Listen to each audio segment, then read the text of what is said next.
вітайся, самая прыгожая, разумная, лепшая з лепшых вядучых добраранка. І я, Лесик. Ёсць такія, хто яшчэ ў ложку ляжыць. Прачынайцеся. Таму што тыя, хто спіць, могуць прапусціць вельмі многа цікавага. І пачнем мы з зарадкі. Зарадкі сапраўдных балбатуноў. Хто зможа паўтарыць маю скарагаворку, той сапраўды прачнуўся. А таго, хто яшчэ не прачнуўся, будзем будзіць іншымі спосабамі. Добрага ранку, сябры. Прывітанне, прывітанне. Зараз мы праверым, ці прачнуўся на самай справе наш Ваня. Прачнуўся. Можаце быць упэўненымі. Калі так, паўтары за Лесікам. Зранку верабей на рынку у прадавачкі скраў разынку, падабраў стручок гароху і арэхаў грэцкіх троху, а сяброўца на страху курагі прынёс крыху. Ай, малайчына, Лесік. Ванечка, зможаш паўтарыць? Зранку верабей на рынку у прадавачкі скраў разынку, падабраў стручок гароху і арэхаў грэцкіх троху, а сяброўцы на страху курагі прынёс крыху. Ваня, ты геній. Справіўся з такім складаным заданнем і з першага разу. Скажы сумленна, ты ведаў гэтую скарагаворку? Не, упершыню пачуў.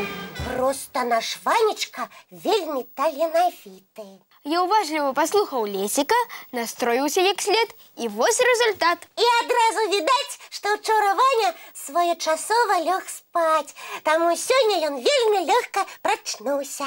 І, між іншым, у вельмі добрым настроі.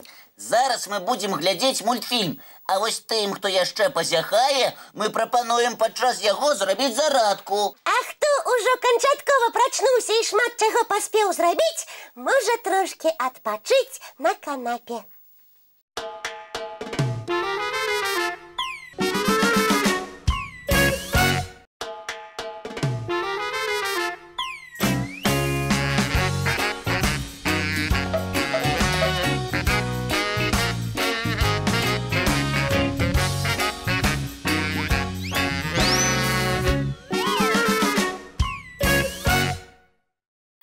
Гаварыў, не дагаварыў, дагаварыў, да загаварыўся. Гэта ты пабурджальную скарагаворку паўтараеш? А чаму не?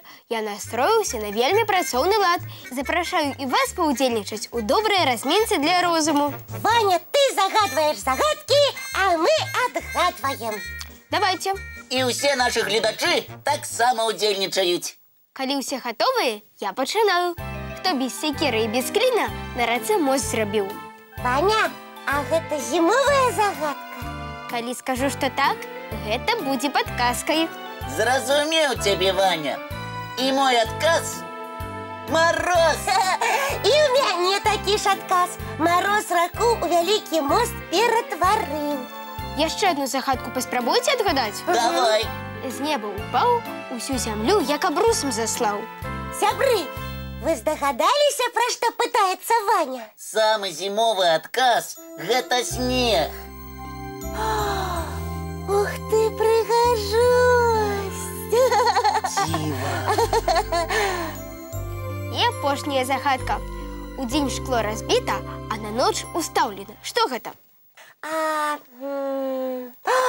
Лёд зімой! Правильно! З зімовымі загадкамі мы справіліся лёгка.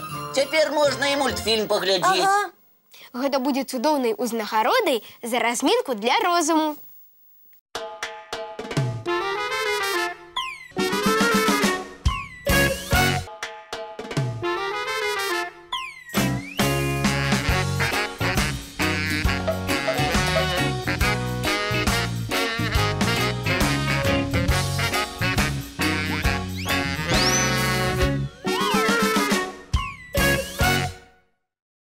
Хлопчыкі, вы чаго ў камп'ютар уліплі? Цікавыя загадкі для мяне, гледачоў, шукаеце? Мы шукаем інфармацыю пра зіму і снег. А што тут шукаць? Пра зіму і так усё вядома. Гэта самая халодная пара, але для дзяцей яна самая вясёлая, таму што можна і на санках, і на лыжах, і на каньках катацца. Нам добра. У Беларусі зімой снег ёсць. А вось палова насельніцтва зямлі ніколі не бачыла снегу. Ой, бедненькі. маленькія. Яны не ведаюць, што значыць гуляць у снежкі. І ніколі не ляпілі снегавікоў. Яны ніколі не чулі, як рыпіць снег пад нагамі. Дарэчы, вы ведаеце, што снег рыпіць не заўсёды? Ой, быць такога не можа. Я лічыла, што ён рыпіць заўсёды. Хрум, хрум, хрум, хрум, хрум. А вось і не. Музыку снегу можна адчуць толькі калі на вуліцы мароз і тэмпература ніжэй за 3 градусы. А я чытаў, што снег можа быць рознага колеру. Бывае так, што ён і ружовым выпадае, і нават чорным. Ваня, ты нічога не блытаеш. Нічога? Калі сняжынкі ляцяць на зямлю, яны убіраюць з паветра ўсе рэчывы. І калі паветра бруднае, тады і снег можа стаць чорнага колеру. А, цяпер зразумела. Калі вы жадаеце будаваць снежныя вежы з белага снегу, калі ласка, не забруджвайце прыроду. Так. Вы кідайце смецце толькі ў спецыяльныя кантэйнеры. Бо існуе кругаварот у прыродзе. Гэта усе памятаюць. Жадаеце, каб усё вакол было чыстым і прыгожым? Пакажыце прыклад. Будьце самі вельмі акуратнымі. А ў Японіі жыхары вельмі любяць снег. І нават стварылі музей сняжынак. Ён знаходзіцца на востраве Хоккайдо. Жыхары вострава лічаць, што снег у іх нейкі незвычайны. А я б з задавальненнем адкрыла свой музей сняжынак. Толькі трэба падумаць, як зрабіць, каб яны раней часу не расталі. Тут мы з Ванем табе зможам дапамагчы. Мы ж знатныя навукоўцы. Вы пакуль прыдумвайце, а мы з гледачамі мультфільм паглядзім.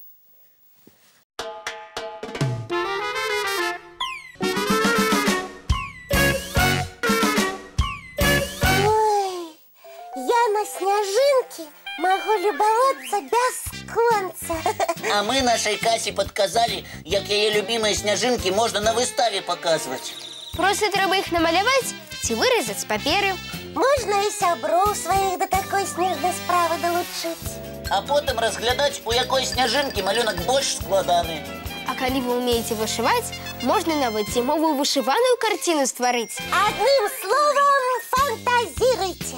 Сябры, а можаце і нам свае малюнкі ці іх фота даслаць? І тады іх убачыць уся краіна.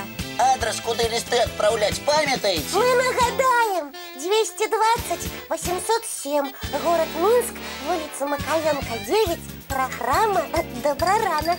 Ці можаце скарыстацца электроннай поштай? Яе адрес вы зараз бачыце на сваіх экранах. Ой, загаварыліся мы з вамі. Зараз час на заняткі бегчы. А пасля заняткаў, калі ласка, пагуляйце з сябрамі на свежым паветры. А заўтра мы зноў сустрэнемся зранку у нашым Добраранку! Не праспіце! Усе глядзіце калыханку! Усе глядзіце калыханку! З мішкам Тотом! Ліскай Янкай! Раз, два, три, 4, 5! Гей, сябры, хутчэй гуляць! У вандроўку, калі ласка! А яшчэ раскажам сны чароўныя згатуем і ад суму уратуем! Вельмі вас чакаем! Кожны вечар сустракаем!